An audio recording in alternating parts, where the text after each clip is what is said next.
This is Arkies in the Beltway, your look at national politics and the Arkansans influencing the discussions.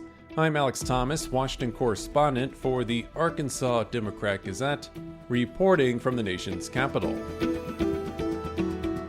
Thank you for joining us for this edition of Arkies in the Beltway for the week of November 2nd, 2025.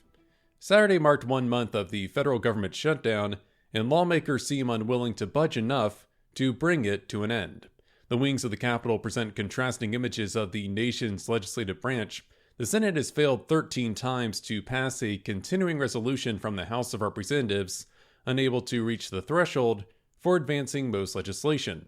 As for the House, the chamber's last votes happened September 19th.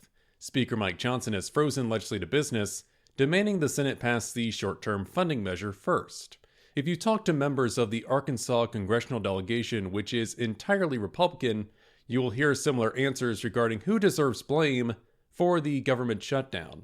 Take this statement from Senator Tom Cotton of Little Rock. More than anything, we simply want the Democrats to come to their senses and agree to open the government, and then we can get back to debating any other issue they want to debate. Or this comment from Arkansas senior Senator John Bozeman of Rogers. The Democrats refuse to keep the government open. Or this remark from Representative Bruce Westerman of Hot Springs. The way to get the government open is for Chuck Schumer and the Democrats to pass the bill out of the Senate, open up the government, then we can go to work on these issues that they've raised. Republicans control the White House and both chambers of Congress, but the majority party has placed pressure on their Democratic colleagues to end the government shutdown.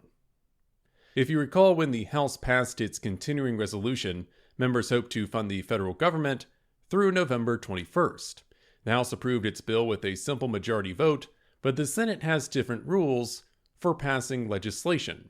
60 senators must first agree on advancing a measure before the chamber can hold a final vote.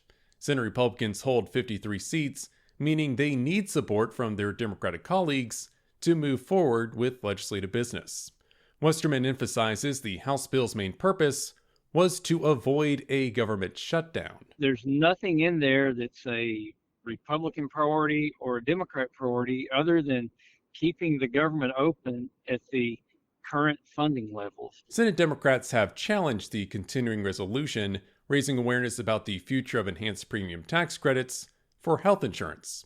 Through the Affordable Care Act, people may access these subsidies to make health care plans more affordable.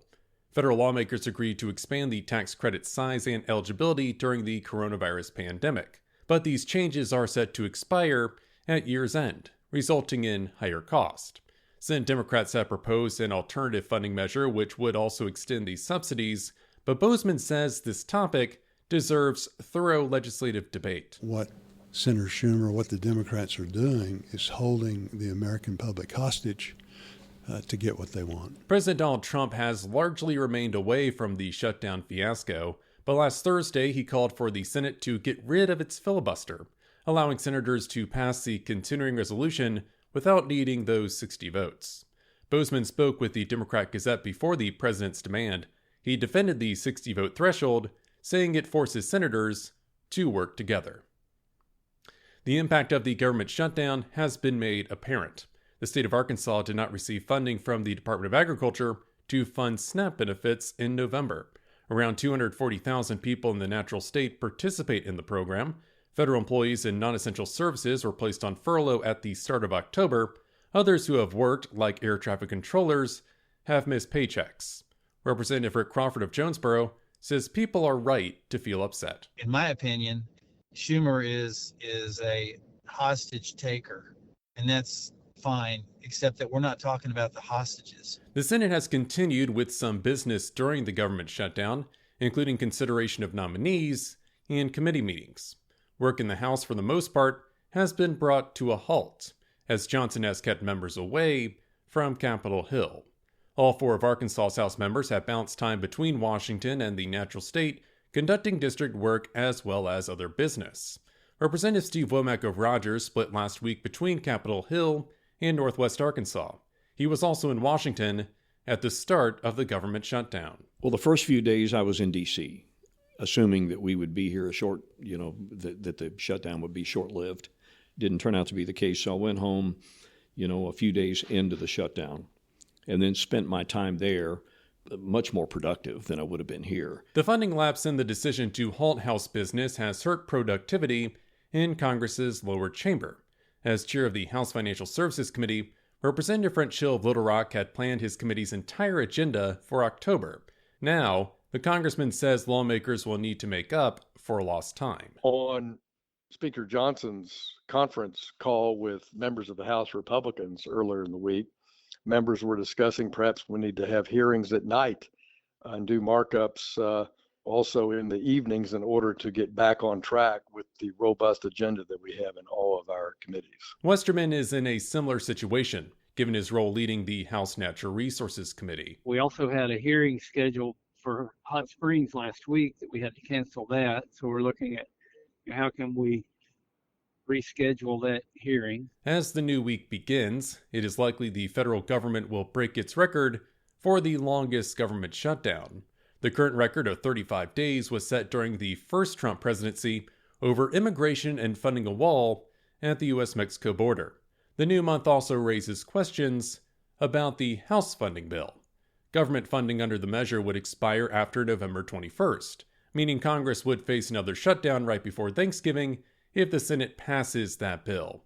So when and how will the government shutdown end? Cotton says the first weeks of this month may provide some clues. The expectation is if a few more Democrats come to their senses in joining us in reopening the government, that we would also modify the short-term spending resolution to push the deadline out, probably past the holidays into January. That would also allow us the time to pass those annual funding bills that fund these vital services for a full year. The Senate returns to Capitol Hill on Monday. The House chamber, however, will remain quiet for another week. The Speaker's office has declared this week as a district work period. We are a year away from Election Day 2026. Arkansas's filing period for candidates begins Monday and ends November 12th. All 4 of Arkansas's U.S. House of Representatives seats are up next year, as is one of the state's 2 Senate seats. Senator Cotton launched his re-election bid in February. Democrats interested in challenging the Republican incumbent include Louisville Mayor Ethan Dunbar and Newport farmer Hallie Schaffner. And that'll do it for this edition of Arkies in the Beltway for the week of November 2nd, 2025. You can stay up to date with all news involving Arkansas at arkansasonline.com. Special thanks as always to the team down in Little Rock. I'm Alex Thomas, and this has been Arkies in the Beltway. Thanks for listening.